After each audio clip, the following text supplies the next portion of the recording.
Leo Messi, 29 goals this season, 29 free kicks, sorry, that's 2 more than Juventus. It's quite incredible, Terry. And he keeps doing it, not only in the same game, but every... That's ridiculous. That one player is scoring more goals than... This is the last 8 seasons in Europe. The last 8 seasons. It's 5 major divisions. Yeah, they're going to have to come up with something different to try and stop him somehow, because the basic wall goalkeeping position just isn't enough to stop him. Just keep continuing to put it in the top corner. It's a point you made. We were covering the game together on commentary, and a point you made during the game I thought was interesting, a suggestion that defences should stop putting a wall there. Let the keeper have a better sight of it. And it's almost... Or put someone on the post. Well, there is the new rule as well, where the attacking team can't go and stand in the ball. So that must make coaches think now, well, we could leave a gap. We could have a 2 and a 2. So there's a gap down the middle where the goalkeeper can sit. Because what we're seeing now is, with all 3 of these goals, not just Messi's 2, but the goal from Alaza with Ter Stegen, they can't react until it clears the wall. And then they've got a hell of a ground to make up. You've got to be so athletic to get across, to get there, to stop it. You can see the reaction time. It's not long enough. So when they can't see it, why not open the ball up? It's almost as though it might help him, tell him, when there's a wall there and a goalkeeper's standing there, it's almost showing him, so you need to put it here. It's like a challenge. This is your corner to put it into, so he's, oh, well, okay, I'll put it there then. If you took a wall away, as you say, or opened up the wall to allow the keeper to see through more central position. We have seen that, haven't we? Let me ask this question, because we've seen teams exactly like you say, Duncan. First of all, put a guy lying down so that he can't do a daisy cutter. We've seen teams starting Sevilla with everybody in the wall and then running back to try and get there. We've seen teams put it... With that free kick there, if you've got somebody who isn't 6'2" standing on the post, it's going to go over their heads and they're going to be tempted, and the keeper doesn't know if he's going to dive into him. And the reason for that is his technique. It isn't innate brilliance. It took him 4 years from his debut with Barca to score a direct free kick. This is an interesting point, because he wasn't great to start after his debut. He'd only scored 8 years after his debut, he'd only scored 5 direct free kicks. What's changed is practice makes excellent. If you're originally brilliant, and he is, then you go, well, I'm going to perfect this art. And now to have scored only a couple less than Cristiano Ronaldo, half as many as Zico. He's got quite a long way to become the best ever. But for club and country, what is it now? 52, 6 for Argentina, 46 for... That acceleration hasn't come because defences are terrible, rules have changed, keepers are rubbish. Everybody's trying harder and harder to keep him out, and his rate is accelerating because he's worked at it.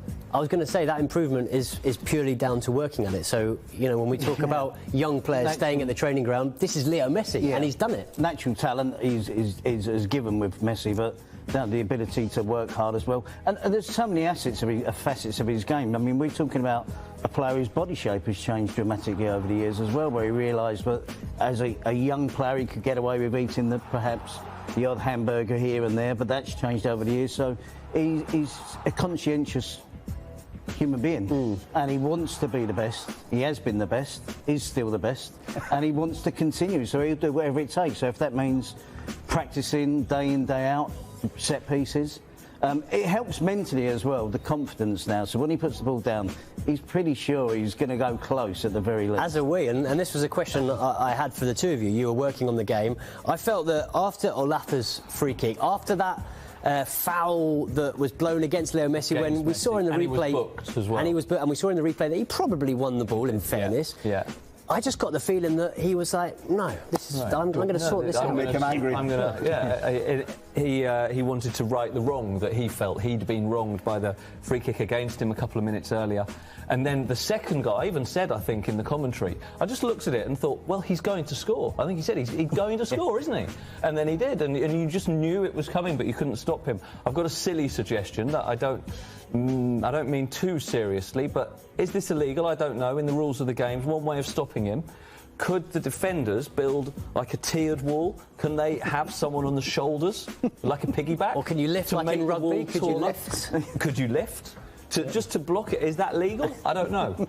Could he give a piggyback to a 6-foot defender to a 6'2" defender? But I go back higher. He'd find a way. I go back, Terry, to putting someone on the post. Why does no one do that? Goalkeepers don't like that because it invites traffic. So you get straight away. If Luis Suarez was playing, offside. He would go and stand right in the 6-yard box and be a real nuisance around the goalkeeper. His view would become even more obscured. So he could then stand right in front of the keeper because the keeper's not might get deflections as well. He wouldn't be offside. It's the secret is don't give away the free kick initially because Pione Sisto after the game said they knew they were in trouble. I mean, surely every team that plays against Barcelona my arm with the second one because it was one of those moments where you think it was set up in exactly the same position. We were commenting on the game and I'm thinking, he can't do it again, surely. Has he got the guts to put it in exactly the same spot? Or will he go with the other side? There's so many different variables as well. We've seen him go under, over, top right-hand corner, top left-hand corner. You've referred to him as a human being. You've called him a conscientious human being. First time anybody's called him a human being for a long time. But also, human beings should be affected by when they're having a bad day. And if nobody else wants to say it, I'll say it. He was having an awful day.